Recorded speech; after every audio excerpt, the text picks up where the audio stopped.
Hello दोस्तों, कैसे हैं आप लोग। आप लोगों का फिर एक बार स्वागत है आपका अपना यूट्यूब चैनल शिक्षा मंत्रा 2.0, जहां हमने इंडियन ज्योग्राफी की शुरुआत की थी।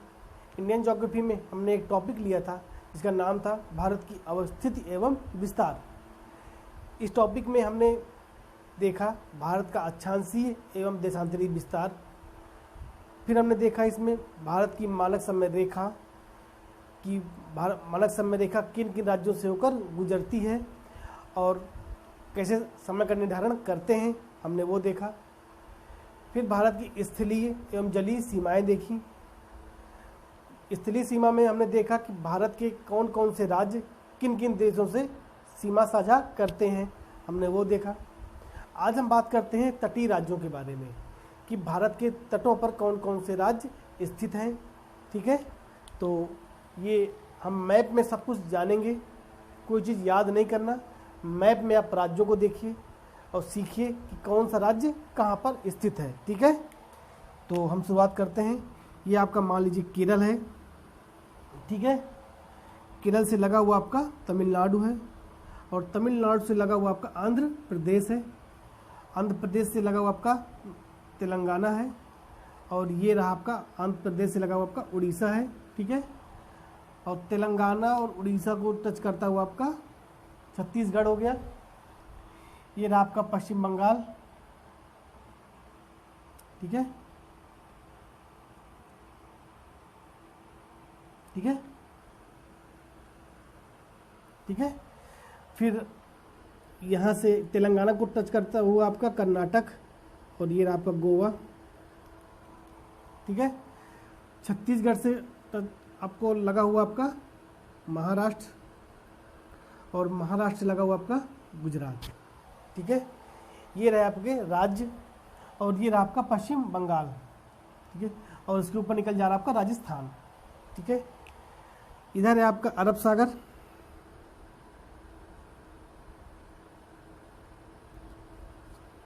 ये है आपका अरब सागर।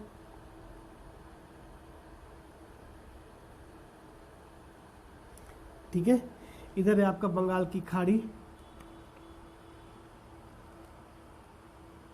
बंगाल की खाड़ी। ठीक है, नीचे रहा आपका हिंद महासागर। हिंद महासागर।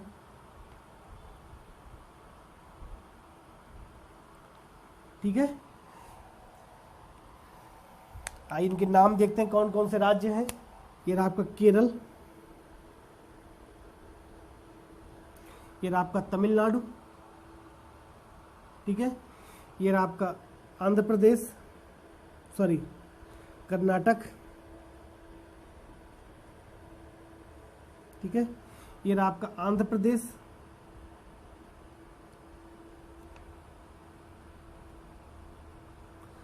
ये रहा आपका उड़ीसा। ये आपका छत्तीसगढ़ है। ये आपका तेलंगाना है और ये आपका पश्चिम बंगाल। ठीक है, ये आपका गुजरात और ये रहा आपका महाराष्ट्र। ठीक है, और यहीं पर है आपका लक्षद्वीप। ये आपका रहा लक्षद्वीप रहा, इसे बोल दिया हमने लक्षद्वीप। ठीक है, और ये रहा आपका अंडमान निकोबार। ये रहा आपका अंडमान निकोबार। ठीक है, और यहीं पर है आपका पुडुचेरी।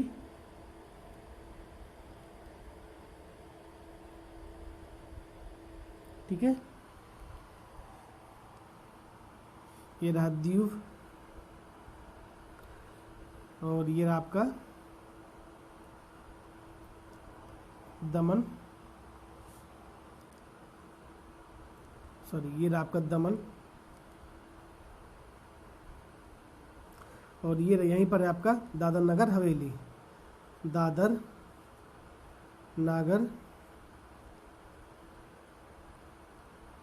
हवेली। ठीक है, ये रहे आपके तटीय राज्य एवं केंद्र शासित प्रदेश। एक बात और जाने हमेशा याद रखिएगा कि भारत को प्रायद्वीप क्यों कहते हैं, क्योंकि देखो तीन ओर इसके पानी है, सागर है, अरब सागर, हिंद महासागर और बंगाल की खाड़ी। ठीक है, इसलिए इसको प्रायद्वीप भी कहते हैं भारत को। ठीक है, तो अब हम अपने टॉपिक पे आते हैं कि अब हम तटीय राज्यों के बारे में देखते हैं, कौन कौन से राज्य हमारे तटों के किनारे स्थित हैं। तो नंबर 1 गुजरात, नंबर 1 महाराष्ट्र, और ये रहा आपका गोवा,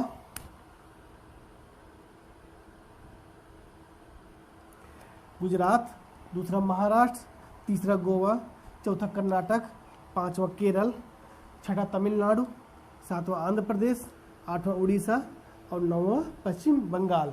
ठीक है, तो यहाँ लिख देते हैं हम तटीय राज्य,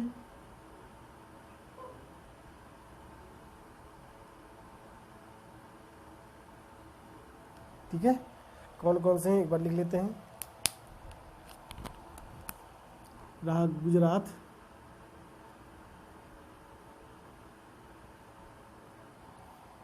महाराष्ट्र,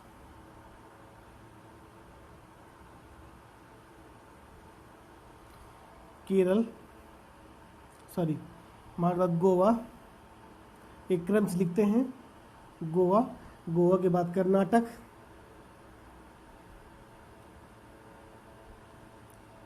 कर्नाटक के बाद आपका केरल, केरल के बाद आपका तमिलनाडु। ठीक है, तमिलनाडु के बाद ऊपर जाइए आंध्र प्रदेश,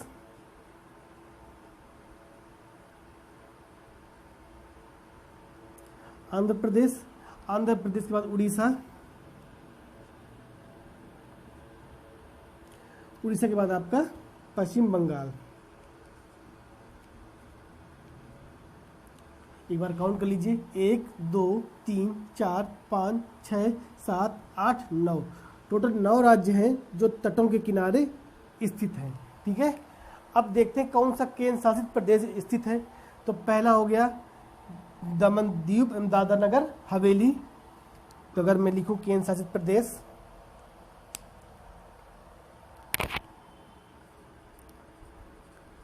केंद्र शासित प्रदेश, तो अगर मैं लिखूं पहला हो गया आपका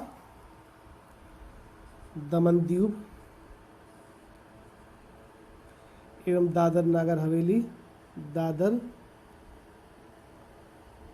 नागर हवेली। ठीक है, फिर आपका लक्षद्वीप,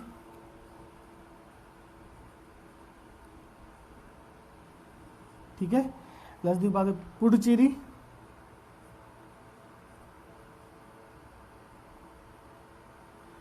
पुडुचेरी के बाद आपका अंडमान निकोबार, मान निको आर। ठीक है, ये रहे आपके केंद्र शासित प्रदेश। अब कुछ प्रश्न बनता है जैसे पुडुचेरी के बारे में और दादर नगर हवेली के बारे में। तो पुडुचेरी एक ऐसा केंद्र शासित प्रदेश है जो 3 राज्यों में फैला है। कौन कौन से?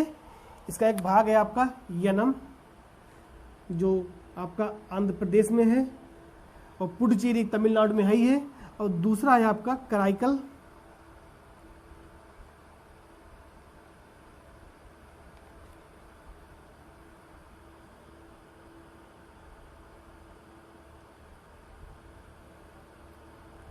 ठीक है, और तीसरा है आपका माहे। ये 3 इसके जो राज्यों में फैला है। कौन कौन सा? यनम, पुडुचेरी और कराईकल जो तमिलनाडु में है, यनम आपका आंध्र प्रदेश में है, और माहे आपका केरल में है। ठीक है, अब बात करते हैं, अब आती बात दादर नगर हवेली की। तो पहले दादर नगर हवेली और दमन अलग अलग केंद्र शासित प्रदेश थे, लेकिन शायद तो 26 जनवरी 2020 को ही इसको एक केंद्र शासित प्रदेश बना दिया गया था, दोनों को मिलाकर। तो अब इसका नाम हो गया है दमन दीव एवं दादर नगर हवेली। ठीक है, तो ये रहे आपके केंद्र शासित प्रदेश और तटीय राज्य। इनका प्रिंटआउट ले लीजिए, फिर हम आगे देखते हैं।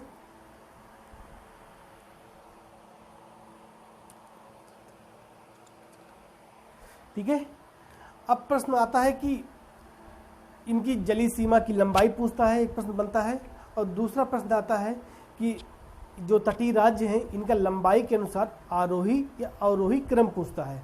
ठीक है, तो हम देखते हैं, आइए।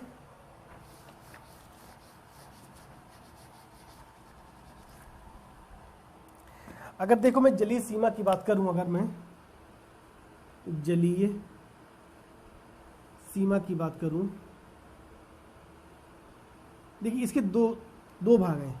एक तो मुख्य भाग है जो आपका ये दिखाई दे रहा है, एक तो द्वीपों को लेकर है, जैसे लक्षद्वीप हो गया और आपका अंडमान निकोबार हो गया, इनको लेके कुल लंबाई कितनी होती है। तो अगर मुख्य भाग को बात करूं, अगर मैं मुख्य भाग, तो इसकी लंबाई होगी आपका 6100 किलोमीटर। और अगर मैं द्वीपों सहित मतलब लक्षद्वीप या अंडमान निकोबार को लेकर देखूं तो कुल कितनी होगी, 7516.6 किलोमीटर। ठीक है, ये रही आपकी जलीय सीमा। अब बात करते हैं क्रम, आरोही या अवरोही क्रम तटीय राज्यों को लेकर। ठीक है, तो मैं देखता हूं अवरोही क्रम। अवरोही क्रम, देखिए कभी भी अगर आरोही या अवरोही क्रम में अगर आपको कन्फ्यूजन हो ना कि आरोही क्रम में कैसे लिखते हैं अवरोही क्रम में, तो हमेशा नाम से फर्क करिएगा कि अवरोही में 4 अक्षर हैं, आरोही में 3 अक्षर हैं। तो जो अवरोही होगा तो उसमें क्या होगा, जो बड़ा होगा उसमें हम बड़े शुरुआत करते हैं। ठीक है, और जो आरोही होगा उसमें छोटे शुरुआत करते हैं हम। ठीक है, समझ में आ रहा है, मतलब अवरोही नाम से फर्क पड़ रहा है, मतलब 4 अक्षर है तो पहले बड़ा, आरोही 3 अक्षर है तो पहले छोटा। ठीक है, तो ये रहा अवरोही और आरोही क्रम। तो हम इनका आरोही क्रम देखते हैं, सॉरी अवरोही। तो सबसे बड़ा है तटीय राज्यों में देखें तो गुजरात, क्या है यहाँ लिख दे रहे हैं हम, पहले है आपका गुजरात। ठीक है, फिर देखिए गुजरात हो गया, फिर आपका आंध्र प्रदेश है, आंध्र प्रदेश है,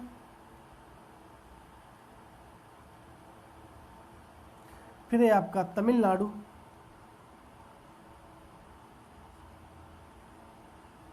देखिए पहले गुजरात हो गया, फिर आपका आंध्र प्रदेश हो गया, आंध्र प्रदेश रहा, फिर आपका तमिलनाडु रहा, अब आपका रहा महाराष्ट्र।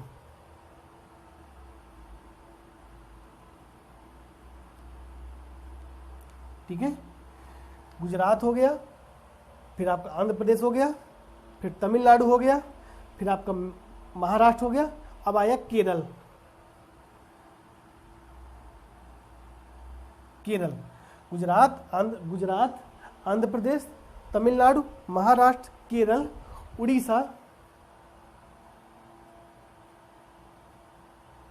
उड़ीसा, बाद कर्नाटक,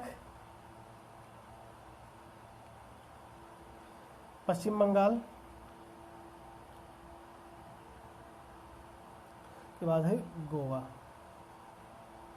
देखिए 1 2 3 4 5 6 7 8 9, टोटल आपके 9 स्टेट हो गए। ठीक है, ये रहा आपका अवरोही क्रम। अगर आपसे पूछे एग्जाम में आरोही क्रम तो इसका उल्टा, मतलब गोवा, पश्चिम बंगाल, कर्नाटक, उड़ीसा, केरल, महाराष्ट्र, तमिलनाडु, आंध्र प्रदेश और आपका गुजरात, ये रहा आपका आरोही क्रम। तो ये आपकी तटीय राज्य हो गए। तो ऑलमोस्ट ये टॉपिक हमारा ख़त्म हो गया है। ठीक है, अब हम कल इस टॉपिक से रिलेटेड आयोग में जो परीक्षाएं हैं, जैसे यूपीपीसीएस की परीक्षा हो गई या आरओ की हो गई या यूपीएससी की हो गई या कोई भी वनडे एग्जाम हो गया, जो इस टॉपिक से रिलेटेड जितने भी क्वेश्चन आए हैं वो सारे क्वेश्चन को हम यहाँ देखेंगे 1 बाय 1।